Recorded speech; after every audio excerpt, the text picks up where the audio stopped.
What does it mean when you disobey Allah subhanahu wa ta'ala? Disobeying who? Disobeying your Lord. Disobeying your Creator. Disobeying your Master. Sounds big, doesn't it? And this is where the Iman plays a huge role. The Iman plays a role in you understanding who you're disobeying.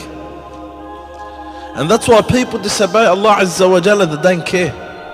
They continue to disobey Allah subhanahu wa ta'ala and continue to disobey Allah Azza wa Jalla without even stopping for 1 second and taking that thought of them disobeying Allah Azza wa Jalla. Because there's no Iman. There's no fear of Allah Azza wa Jalla. When you come to disobey Allah subhanahu wa ta'ala, do you stop and think and say, what am I doing? Do you pause and say, this action is wrong? This action is wrong. And Allah commanded me not to do this action. Do you stop and say that to yourself? Do you stop and say that if I'm going to do this action, Allah is going to record this bad action over me?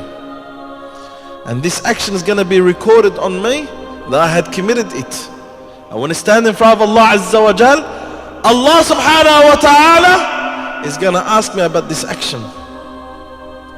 When you come and attempt to do a sin, do you stop and pause and ask yourself the question that Allah is watching me right now? Allah is watching me.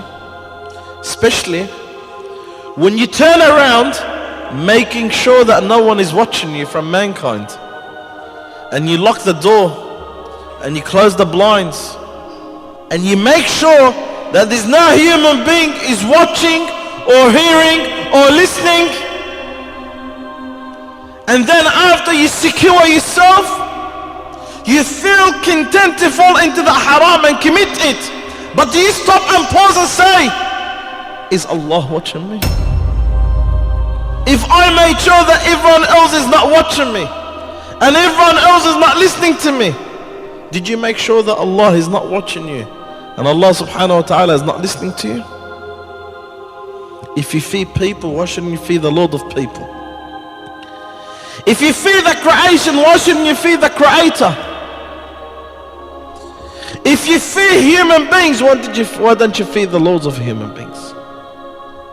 I ask you by Allah, is Allah subhanahu wa ta'ala a Lord that deserves to be disobeyed?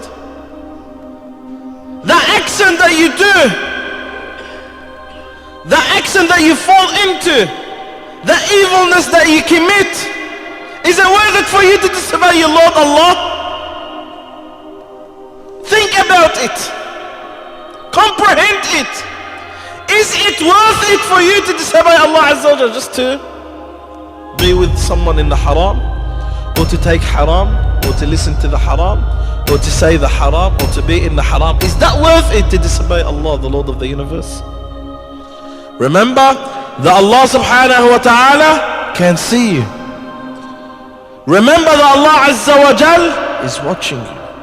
Remember that Allah subhanahu wa ta'ala knows everything what you do, everything that you do, and what you do and what you even think of.